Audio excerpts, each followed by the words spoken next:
آج ہم آئین کے ایک ایسے حصے کو سمجھنے کی کوشش کر رہے ہیں جو ایک بہت بڑے اور پیچیدہ چیلنج کو حل کرنے کے لیے بنایا گیا ہے، یعنی ایک جدید جمہوری ریاست اپنے قوانین کو مذہبی اصولوں سے کیسے ہم آہنگ کر سکتی ہے۔ جی یہ صرف ایک نعرہ نہیں، بلکہ اس کے لیے پاکستان کے آئین میں ایک پورا نظام بنایا گیا ہے، جس میں ادارے ہیں، چیک اینڈ بیلنس ہیں، ٹائم لائنز ہیں اور ماہرین شامل ہیں۔ بالکل، اور یہ ایک مسلسل مکالمے کی طرح ہے۔ یہ ایسا نہیں کہ بس ایک دن فیصلہ ہو گیا اور بات ختم۔ یہ ایک ایسا نظام ہے جو ریاست کے قانونی ڈھانچے اور اسلامی اصولوں کے درمیان آپ کہہ لیں کہ ایک پل کا کام کرتا ہے۔ آج ہم اسی پل کی بناوٹ اور کام کرنے کے طریقے پر بات کریں گے، خاص طور پر اسلامی نظریاتی کونسل کے کردار پر۔ تو آئیے دیکھتے ہیں کہ یہ مشین کام کیسے کرتی ہے۔ اس سارے نظام کی بنیاد کہاں رکھی گئی ہے؟ اس کی بنیاد آئین کی شق 227 میں ہے۔ یہ وہ انجن ہے جو پوری گاڑی کو چلاتا ہے، اور یہ کہتا ہے کہ پاکستان میں موجود تمام قوانین کو قرآن و سنت کے مطابق ڈھالا جائے گا۔ اچھا۔ اور آئندہ کوئی بھی ایسا قانون نہیں بن سکتا جو ان اصولوں سے ٹکراتا ہو۔ یہ ایک بہت ہی بڑی اور بنیادی شق ہے۔ تمام قوانین، یہ تو بہت وسیع دائرہ ہے۔ مطلب معیشت سے لے کر فوجداری انصاف تک ہر قانون اس اصول کے تابع ہیں؟ جی، ہر قانون۔ لیکن یہاں ایک سوال ذہن میں آتا ہے۔ اسلام کی تشریح تو مختلف مکاتب فکر میں مختلف ہوتی ہے۔ آئین اس مسئلے کو کیسے حل کرتا ہے؟ یہ بہت اہم نقطہ ہے، اور آئین ساز اس سے واقف تھے۔ اسی لیے شق 227 میں ایک وضاحت شامل کی گئی۔ اس میں کہا گیا ہے کہ جب بات کسی مسلم فرقے کے پرسنل لا یعنی خاندانی قوانین کی آئے گی تو قرآن و سنت سے مراد وہی تشریح ہوگی جو وہ فرقہ خود مانتا ہے۔ اچھا۔ یہ آئینی طور پر پاکستان کے اندر فقہی تنوع کو تسلیم کرتا ہے اور اسے تحفظ دیتا ہے۔ یعنی یہ ایک سائز سب پر فٹ نہیں ہوتا والا اصول ہے۔ بالکل۔ اس سے ریاست کسی ایک فقہی تشریح کو دوسروں پر مسلط نہیں کر سکتی۔ یہ تو بہت بڑی ضمانت ہے۔ لیکن اس تصویر میں غیر مسلم شہریوں کا کیا مفہوم ہے؟ کیا یہ اصول ان پر بھی لاگو ہوتا ہے؟ نہیں، اور آئین اس بارے میں بالکل واضح ہے۔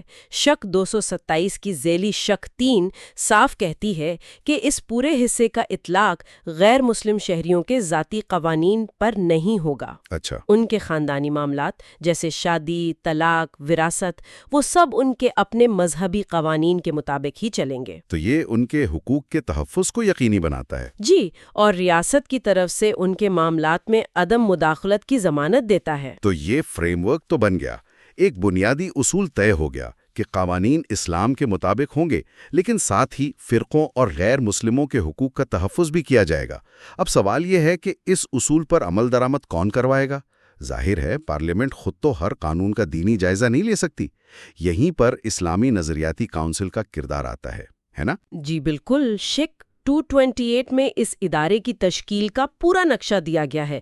یہ کونسل وہ ادارہ ہے جسے یہ ذمہ داری دی گئی ہے کہ وہ پارلیمنٹ کے رہنمائی کرے۔ صدر پاکستان کم از کم 8 اور زیادہ سے زیادہ 20 اراکین کا تقرر کرتے ہیں۔ اور ان اراکین کے لیے کیا قابلیت رکھی گئی ہے؟ کیا یہ صرف مذہبی علماء ہوتے؟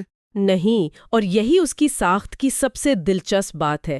آئین کہتا ہے کہ اراکین ایسے لوگ ہونے چاہیے جو اسلامی اصولوں اور فلسفے کا گہرا علم رکھتے ہوں، لیکن ساتھ ہی یہ بھی کہتا ہے کہ وہ پاکستان کے معاشی، سیاسی، قانونی یا انتظامی مسائل کی بھی سمجھ بوجھ رکھتے ہوں۔ یہ تو بہت اہم ہے۔ جی، مقصد یہ ہے کہ کونسل صرف نظریاتی بحثوں تک محدود نہ رہے، بلکہ اس کی سفارشات عملی طور پر قابل عمل بھی ہوں۔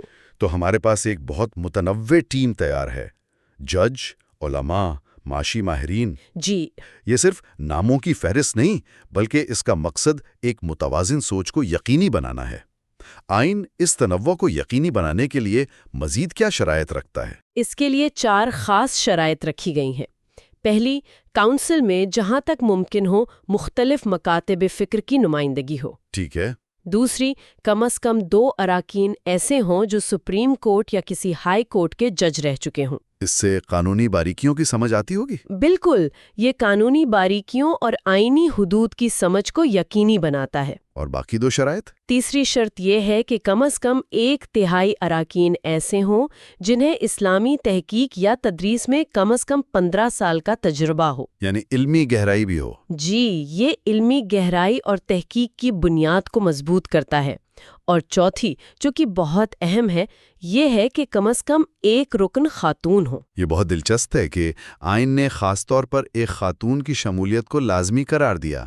کیا اس سے یہ ظاہر ہوتا ہے کہ آئین ساز اس بات کو یقینی بنانا چاہتے تھے کہ خواتین سے متعلق حساس قوانین جیسے خاندانی قوانین پر بحث میں ایک خاتون کا نقطہ نظر لازماً شامل ہو؟ بالکل، اس کا مقصد یہی تھا کہ کونسل کی بحثیں معاشرے کی مکمل عکاسی کریں۔ خواتین سے متعلق قوانین پر بحث کرتے ہوئے ایک خاتون کی موجودگی صرف نمائندگی نہیں بلکہ ایک عملی ضرورت ہے تاکہ بحث صرف مردانہ نقطہ نظر تک محدود نہ رہ جائے۔ صحیح۔ ان اراکین کی مدت ملازمت 3 سال ہوتی ہے اور صدر ہی ان میں سے ایک کو چیئرمین مقرر کرتا ہے۔ تو ایک بہترین ٹیم بھی تب تک بیکار ہے جب تک اس کا مشن واضح نہ ہو۔ تو یہ کونسل کرتی کیا ہے؟ اس کا دائرہ اختیار کیا ہے؟ شق 230 اس کے فرائض کی وضاحت کرتی ہے۔ سب سے اہم بات یہ سمجھنا ہے کہ اس کا کردار بنیادی طور پر مشاورتی ہے۔ مشاورتی یعنی ایڈوائزری؟ جی، ایڈوائزری۔ یہ خود قانون نہیں بناتی بلکہ پارلیمنٹ کو مشورہ دیتی ہے۔ اسے آپ پارلیمنٹ کا آئینی ضمیر کہہ سکتے ہیں۔ ہاں، یہ اچھی مثال ہے۔ یہ خود گاڑی نہیں چلاتی لیکن ڈرائیور کو بار بار یاد دلاتی ہے کہ کیا آپ نے شیشہ دیکھا ہے یا آگے سپیڈ بریکر ہے۔ صحیح۔ تو اس کے ٹھوس کام کیا ہیں؟ اس کے 3 بنیادی کام ہیں۔ پہلا، پارلیمنٹ اور صوبائی اسمبلیوں کو ایسے طریقوں کی سفارش کرنا جن سے پاکستان کے مسلمان اپنی زندگیاں اسلام کے مطابق گزار سکیں۔ یہ تو ایک وسیع اور رہنمایانہ کردار ہے۔ جی۔ دوسرا اور سب سے اہم، کسی بھی مجوزہ قانون کے بارے میں یہ مشورہ دینا کہ آیا وہ اسلامی احکامات سے متصادم ہے یا نہیں۔ اور تیسرا، موجودہ قوانین کا جائزہ لے کر انہیں اسلامی اصولوں کے مطابق ڈھالنے کے لیے سفارشات مرتب کرنا۔ لیکن یہ مشورہ کون مانگ سکتا ہے؟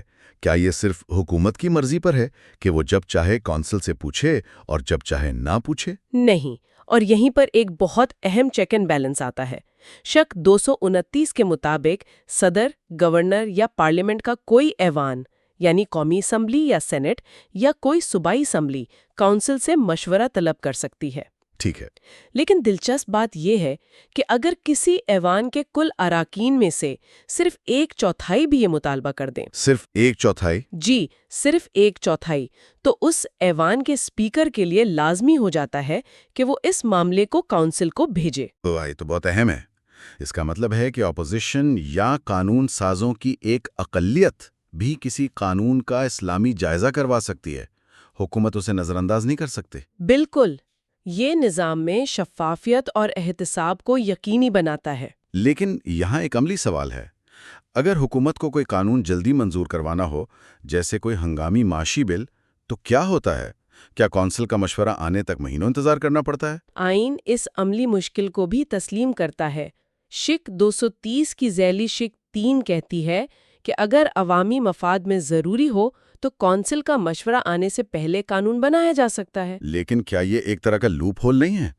اگر حکومت چاہے تو ہر قانون کو عوامی مفاد کا نام دے کر پہلے پاس کروا لے اور کونسل کے مشورے کو محض ایک رسمی کارروائی بنا دے۔ بظاہر یہ ایک لوپ ہول لگتا ہے، لیکن آئین نے اس کے آگے بھی ایک رکاوٹ رکھی ہے۔ اچھا، وہ کیا ہے؟ قانون تو بن سکتا ہے، لیکن اگر بعد میں کونسل یہ مشورہ دے کہ وہ قانون اسلامی احکامات کے منافی ہے، تو پارلیمنٹ، صدر یا گورنر جس نے بھی وہ قانون بنایا ہو اس پر 6 ماہ کے اندر نظر ثانی کرنا لازمی ہے۔ یعنی اسے جوں کا تو نہیں چھوڑا جا سکتا؟ جی نہیں، اس قانون پر دوبارہ غور کرنا پڑے گا تو یہ اختیار غیر محدود نہیں ہے۔ یہ تو ایک بہت بڑا اور طویل کام لگتا ہے، خاص طور پر آزادی سے لے کر اب تک کے تمام قوانین کا جائزہ لینا۔ کیا آئین اس کام کو مکمل کرنے کے لیے کوئی ڈیڈ لائن بھی دیتا ہے؟ ورنہ یہ کام تو صدیوں تک چل سکتا ہے۔ جی بالکل، آئین اس عمل کو غیر معینہ مدت تک لٹکنے نہیں دیتا۔ شق 230 کی ذیلی شق 4 کے مطابق کونسل کو اپنی تقرری کے 7 سال کے اندر اپنی حتمی رپورٹ پیش کرنی ہوتی ہے۔ 7 سال کے اندر؟ جی، اور اس دوران عمل میں تسلسل رکھنے کے لیے اسے سالانہ عبوری رپورٹس بھی جمع کرانی ہوتی ہیں۔ یہ ایک واضح ٹائم فریم فراہم کرتا ہے۔ اور ان رپورٹس کا کیا ہوتا ہے؟ کیا وہ صرف فائلوں میں دب کر رہ جاتی ہیں؟ یہ ایک عام خدشہ ہے کہ ایسی سفارشات پر عمل نہیں ہوتا۔ آئین اس بات کو بھی یقینی بناتا ہے کہ ایسا نہ ہو۔ یہ شق واضح طور پر کہتی ہے کہ کونسل کی ہر رپورٹ کو وصولی کے 6 ماہ کے اندر بحث کے لیے پارلیمنٹ کے دونوں ایوانوں اور ہر صوبائی اسمبلی میں پیش کیا جانا لازمی ہے۔ تو اس سے یہ سفارشات پبلک ڈومین میں آ جاتی ہیں؟ جی، عوامی بحث کا حصہ بنتی ہیں اور انہیں نظر انداز کرنا مشکل ہو جاتا ہے۔ ٹھیک ہے، تو رپورٹ پارلیمنٹ میں پیش ہو گئی، اس پر بحث بھی ہو گئی، اس کے بعد کیا؟ کیا پارلیمنٹ ان سفارشات کو ماننے کی پابند ہے؟ بحث کے بعد آئین ایک اور ٹائم لائن دیتا ہے۔ ختمی رپورٹ پر غور کرنے کے بعد ان اسمبلیوں کو 2 سال کے اندر اس پر قانون سازی کرنی ہوتی ہے۔ 2 سال کے اندر؟ جی، یہ سفارشات کو قانون میں بدلنے کا ایک واضح آئینی راستہ فراہم کرتا ہے۔ لیکن پارلیمنٹ خود مختار ہے کہ وہ قانون سازی کس شکل میں کرتی ہے؟ ہاں، پارلیمنٹ خود مختار ہے، لیکن وہ ان سفارشات کو مکمل طور پر نظر انداز نہیں کر سکتی، اسے ایکشن لینا پڑتا ہے۔ صحیح۔ اور آخر میں شق 231 صرف یہ کہتی ہے کہ کونسل اپنے کام کرنے کے قواعد صدر کی منظوری سے خود بنائے گی۔ تو اس سب کا کیا مطلب ہے؟ ہم نے ایک ایسا آئینی نظام دیکھا ہے جو صرف ایک اصول بیان نہیں کرتا کہ قوانین اسلام کے مطابق ہوں، بلکہ اس کے لیے ایک پورا طریقہ کار وضع کرتا ہے۔ ایک ادارہ بناتا ہے جس کی ساخت متنوع ہو، جس کے فرائض واضح ہوں اور جس کی سفارشات پر عمل درآمد کے لیے ٹائم لائنز مقرر ہوں۔ یہاں سب سے دلچسپ بات یہ ہے کہ کس طرح دینی اصولوں اور ایک جدید ریاست کے قانونی اور پارلیمانی نظام کو ایک منظم طریقے سے جوڑنے کی کوشش کی گئی ہے۔